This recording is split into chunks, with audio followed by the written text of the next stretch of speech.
Good morning to all students. आशा है आप सभी लोग स्वस्थ होंगे, अपने घरों में अपने कार्य में व्यस्त होंगे और सामाजिक दूरी को मेंटेन रख रहे होंगे। बाहर आवश्यक कार्य जब भी जा रहे हैं मास्क पहन रहे होंगे और बाहर से आते ही साबुन से भली भांति हाथ धो रहे होंगे, ऐसी आशा है और ऐसा विश्वास भी है। वर्तमान समय में इस कोरोना महामारी ने हमारी जीवन शैली को बदल दिया है, दिनचर्या पूरी बदल चुकी है और आने वाले कुछ समय में और जब तक कि इसका वैक्सीन का निर्माण या खोज नहीं हो जाती है तब तक हमें इसी जीवन शैली में जीना है और इसी प्रकार से पढ़ाई करनी है। तो हम आगे बढ़ते हैं अपनी पढ़ाई की ओर। कल हम पढ़ रहे थे व्यापारिक बैंक के कार्य। व्यापारिक बैंक जो मुद्रा और साख में लेन देन करते हैं और जो लाभ के लिए कार्य करते हैं उनको व्यापारिक बैंक हमने कल कहा था। उनके जो प्राथमिक कार्य थे उन कार्यों में हमने देखा था कि सबसे पहला है जमाएं स्वीकार करना, उसके लिए 4 प्रकार के खाते आपको बताए थे। दूसरा था उसमें ऋण देना, ऋण किस प्रकार से बैंक देता है अपने ग्राहकों को बताया था। और तीसरा जो मुख्य कार्य था उसमें था साख का निर्माण करना। साख निर्माण करना भी बैंक का एक प्राथमिक कार्य है, उसको हम अभी डिस्कस करेंगे। और जो सहायक कार्य थे उसके साथ साथ कि बैंक किस प्रकार से आर्थिक विकास में सहायक होता है और बैंक किस प्रकार से हमारे लिए एजेंट के रूप में कार्य करता है, बैंक किस प्रकार से हमारे धन को एक स्थान से दूसरे स्थान में प्रेषण करता है, किस प्रकार से हम बैंक में विभिन्न प्रकार के बिलों को जमा करते हैं, विभिन्न प्रकार की फीस जमा करते हैं और किस प्रकार से बैंक आज के समय में इंटरनेट बैंकिंग से घर बैठे ही हमें किस प्रकार की सुविधाएं दे रहा है। ये सब हमारे बैंक के कार्य थे। उनमें एक और कार्य जो महत्वपूर्ण कार्य है वर्तमान समय में व्यापारिक बैंक का, वह है साख निर्माण। यह साख निर्माण ही है जो हमारी आर्थिक विकास को गति देता है और अगर यह अनियंत्रित हो जाए या बहुत कम हो या बहुत अधिक हो तो अर्थव्यवस्था में समस्या भी पैदा करता है। यह साख निर्माण ही है। तो हम देखते हैं साख निर्माण कैसे होता है और उसकी लिमिटेशंस क्या हैं, हम उसमें आगे बढ़ते हैं। तो सबसे पहले हम देखते हैं साख। साख एक शब्द है जिसका आशय होता है विश्वास। किस प्रकार से बैंक अपने विश्वास को अपनी जनता जो उनके ग्राहक उनके प्रति बनाता है, किस प्रकार से बैंक थोड़े से पैसे जमा होने पर बहुत अधिक जमा कर लेता है और लाभ कमाता है। तो यह साख निर्माण की प्रक्रिया है। और वर्तमान समय में जो व्यापारिक बैंक हैं उन व्यापारिक बैंकों का जो महत्वपूर्ण कार्य है मुद्रा का लेन देन करने के साथ साथ साख निर्माण भी एक महत्वपूर्ण कार्य वर्तमान समय में बन चुका है। तो इस संबंध में शेयर्स जो अर्थशास्त्री हुए हैं उन्होंने कहा भी है बैंक केवल मुद्रा जुटाने वाली संस्थाएं ही नहीं बल्कि ये मुद्रा की सृजनकर्ता भी हैं। तो ये अब हम देखते हैं साख निर्माण किस प्रकार से होता है। इसका हमने एक जो थ्योरेटिकल है वो भी यहाँ पर बनाया है और साथ में उदाहरण से भी समझेंगे। इसके बाद हमारे समझ में आ जाएगा कि किस प्रकार से बैंक साख का निर्माण करते हैं। अर्थात पहले हम इसको समझ लें तो आसान रहेगा। यहाँ पर दिख रहा है प्राथमिक जमाएं हैं, प्राथमिक जमाएं बैंक में गई और बैंक ने उन जमाओं को फिर जमा किया, व्युत्पन्न जमाएं किया, तो उसको हमने व्युत्पन्न जमाएं कहा था। तो अब हम देखें कि प्राथमिक जमाएं कौन सी हैं जो हम लोग बैंक में जमा करते हैं, जो जनता बैंक में जमा कर, जो ग्राहक या जो आपके बैंक के खाता धारक हैं जो बैंक में नकद राशि जमा कर रहे हैं उनको हम प्राथमिक जमाएं कहते हैं। जैसे किसी व्यक्ति 10,000 रुपए बैंक में जमा किए तो वो प्राथमिक जमा है। बैंक में पैसा गया, बैंक ने उस जमा के आधार पर फिर और जमा कर दिया। कैसे? जैसे माना कोई व्यक्ति ऋण लेने गया बैंक से, बैंक ने ऋण दिया उसको, लेकिन बैंक कभी भी ऋण पूरा नकद नहीं देता है। बैंक क्या करता है उसके बचत खाते में ऋण की धनराशि लिख देता है अर्थात डाल देता है। तो यही व्युत्पन्न जमा है जो जमा के फलस्वरूप हो रही है।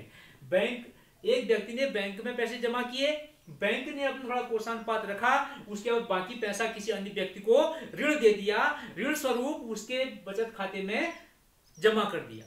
तो बैंक की वो क्या हो गई, एक प्रकार से बैंक के लिए और बचत हो गई, वो है और जमा हो गई। उस जमा के आधार पर बैंक फिर से ऋण देगा। इसी को हम व्युत्पन्न, नाम भी स्पष्ट है, व्युत्पन्न मतलब जो किसी से उत्पन्न हुआ है, जो प्राथमिक जमाओं से उत्पन्न होता है उसको हम व्युत्पन्न जमा कहेंगे। नाम से स्पष्ट है कि जो प्राथमिक जमा से उत्पन्न जमा हो रही है वह व्युत्पन्न जमा है, उसी को हम शाख जमा भी कहते हैं, या उसी को हम द्वितीयक जमाएं भी कहते हैं, शाख जमा भी कहते हैं, व्युत्पन्न जमा भी कहते हैं। और यही शाख निर्माण की प्रक्रिया का एक महत्वपूर्ण जो तथ्य भी है। इसी प्रकार से शाख निर्माण होता है। एक उदाहरण में देखते हैं किस प्रकार से बैंक शाख का निर्माण करते हैं। अमित एक व्यक्ति है, उसने 10,000 रुपए अपने बचत खाते में जमा किए और बैंक ने कुछ नकद कोषानुपात, अगर हमने 20% इसको मान लिया है नकद कोषानुपात। अब ये नकद कोषानुपात क्या है ये हम अगले चैप्टर में भली भांति पढ़ेंगे जब शाख नियंत्रण की बात आएगी।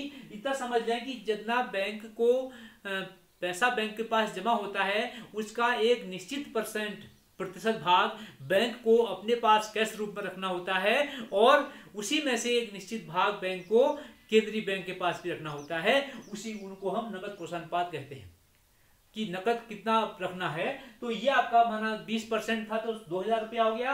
अब 8,000 रुपया बैंक के पास ऋण देने के लिए तैयार है, जो उसके पास 10,000 प्राथमिक जमा थी और 8,000 रुपया बैंक किसी व्यक्ति को ऋण देने के लिए तैयार है। दूसरा व्यक्ति मोहन गया, बैंक ने उसको 8,000 रुपया ऋण दे दिया। मोहन को बैंक ने 8,000 ऋण किसको दिया, मोहन को दिया।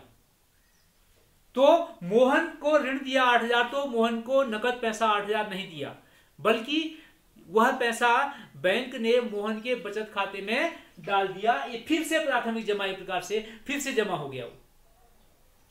जो बैंक ने ऋण दिया, बैंक मानता है कि जो व्यक्ति है वह अभी 10,000 रुपये निकालने नहीं आएगा, यह मानते हुए बैंक ने शेष पैसा ऋण में लगा दिया और उस व्यक्ति के खाते में डाल दिया, मोहन के खाते में डाल दिया। अब बैंक के पास जमाएं फिर से अब कितनी हो गई, 18,000 जमाएं बैंक, 10 और 8,000, 18,000 बैंक जमा हो गई उसके पास। अब 8,000 रुपया उसका 20% 1,600 रुपया बैंक ने फिर अपने पास रखा नगद कोषानुपात के रूप में, और 6400 रुपया 6,400 रुपया पुनः किसी व्यक्ति को ऋण देने के लिए तैयार है। तो फिर कोई व्यक्ति उसके पास गया, उसने क्या किया कि उस ऋण को भी बैंक के पास उसके खाते में जमा कर दिया। तो ये जो बैंक इस प्रकार से खाते में जमा करता जा रहा है, ऋण लिया सुरेश ने बैंक से और बैंक ने उस पैसे को सुरेश के बचत खाते में जमा कर दिया। एक प्रकार से प्राथमिक जमा कितनी हो गई, अब 6400 फिर से प्राथमिक जमा होगी, जबकि वास्तविक जमा कितनी थी, 10,000 जमा थी। वास्तविक रूप से शुरुआत में 10,000 जमा थी, 10,000 जमा से होते होते एक बार 8,000 बढ़ाया बैंक ने, फिर 6,400 बढ़ाया, फिर 6,400 में से 1280 उसका 20% काटा बैंक ने, अपने पास नकद रखा, 5,120 रुपया फिर से ऋण देने को तैयार है। नवीन किस चौथा व्यक्ति गया बैंक के पास, बैंक ने उससे फिर से ऋण ले लिया। बैंक ने उससे ऋण ले लिया तो उसके बाद अब उसके पास बैंक ने पुनः उस पैसे को नवीन के खाते में जमा कर दिया। तो ये जो पैसे जमाएं हो रही हैं, वास्तविक जमा उसके पास 10,000 रुपया था बैंक के पास। बैंक इस प्रकार से जमा करता रहेगा, इस प्रकार से बढ़ता रहेगा आगे।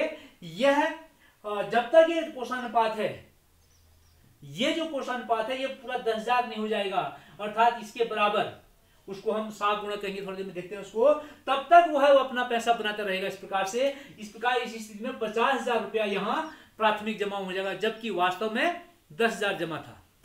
तो यही शाख का निर्माण है, यही बैंक का खेल है, जिससे बैंक थोड़े से पैसे से भी और अधिक पैसे लोगों को ऋण देकर के लाभ कमाता रहता है।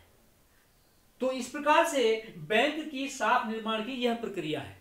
बैंक के शाख निर्माण की प्रक्रिया में फिर देखिए, बैंक जब भी किसी व्यक्ति को ऋण देता है तो वह ऋण उस व्यक्ति को नकद रूप में न दे करके उसके खाते में जमा करता है, और वह जमा क्या होती है उसके लिए और जमा हो जाती है, जिसमें से फिर वो ऋण दे सकता है। इस प्रकार से बैंक आगे बढ़ते रहते हैं, बैंक का कार्य चलता रहता है और बैंक शाख निर्माण करते रहते हैं। अब शाख निर्माण कितना कर सकता है उसको हम शाख गुणक से निकालते हैं। शाख गुणक का सूत्र है 1/, नकद कोषानुपात, अर्थात साख गुणक और जो जमा नकद कोषानुपात परसेंट है यह प्रतिलोम होता है। अगर यह बढ़ गया तो साख कम होगी, अगर यह कम हो गया तो और साख बढ़ जाएगी। माना हमने 20% माना, यहाँ पर 20% हमने क्या माना, साख गुणक माना। तो इसमें देखिए हमारे पास साख गुणक हो जाएगा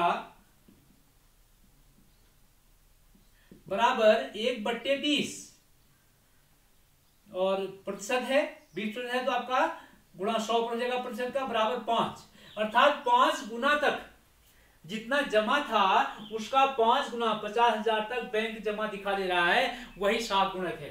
अगर साख गुणक 10 हो जाए, 10% साख गुणक, सॉरी 10% जमाएं हो जाए, ये परसेंट जमा 10 हो जाते, 1/10% है क्योंकि ये परसेंट में था तो ऊपर 100 हो जाएगा, तो 10 गुना यह यहाँ पर 1 लाख रुपया हो जाएगा अगर ये आपका 10% साख गुणक होता तो। जैसे जैसे साख गुणक घटेगा वैसे वैसे बैंक के पास क्या होगी, ऋण देने की क्षमता बढ़ती रहेगी, अर्थात बाजार में अधिक पैसा जाता रहेगा। ये अगले चैप्टर में हम पढ़ेंगे फिर दोबारा। और तो इस प्रकार से जैसे साख गुणक बढ़ेगा, अगर ये 1/40% हो जाए तो आपका यह कितना दे पाएगा, अब ये 2.5 गुना ही बढ़ेगा, अर्थात 25,000 तक में ही ये पैसा खत्म हो जाएगा यहाँ पर।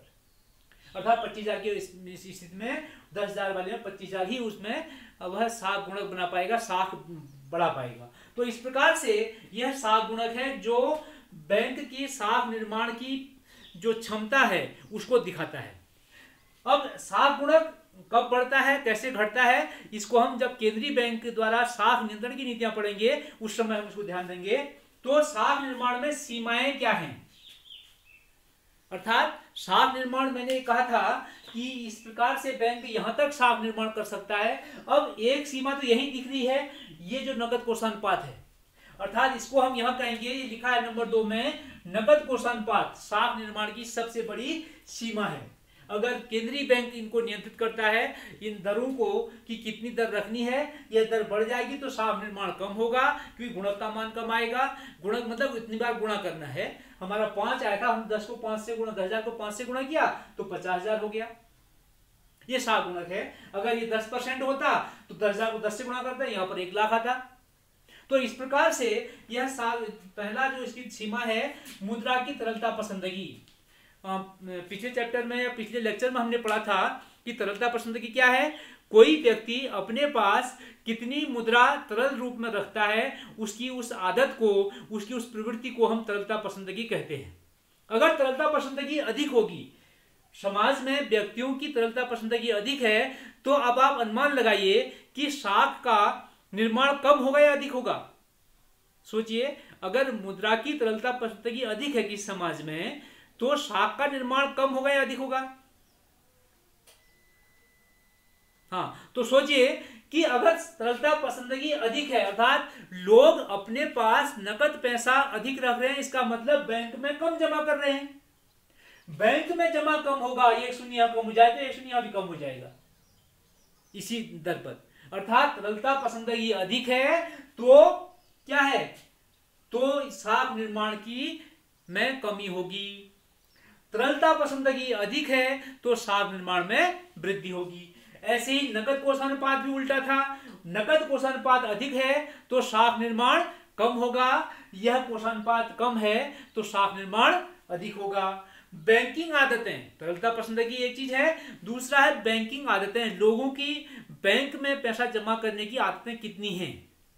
हमने देखा था जब पिछले कार्यकाल में एनडीए सरकार आई थी तो जनधन खाते खोले गए प्रधानमंत्री जी द्वारा, तो उससे सब लोगों के पास बैंक में खाते हैं, उनका सारा लेन देन, जो गैस की सब्सिडी बैंक में आ रही है, तो इससे क्या हुआ, गांव गांव में बैंक हैं, तो हर कोई व्यक्ति सोचता है कि थोड़ा पैसा जो मेरे पास बच रहा है मैं बैंक में जाके जमा करूं उसको। ये बैंकिंग आदतें हैं। उससे पहले बैंकों का अभाव था, अगर दूर दूर गांवों से लोगों को चंपावत बैंक में आना पड़ता था तो वो लोग सोचते थे कि हम इतने पैसे जमा करने चंपावत क्या करने जाएंगे, तो अपने पास ही रखते थे।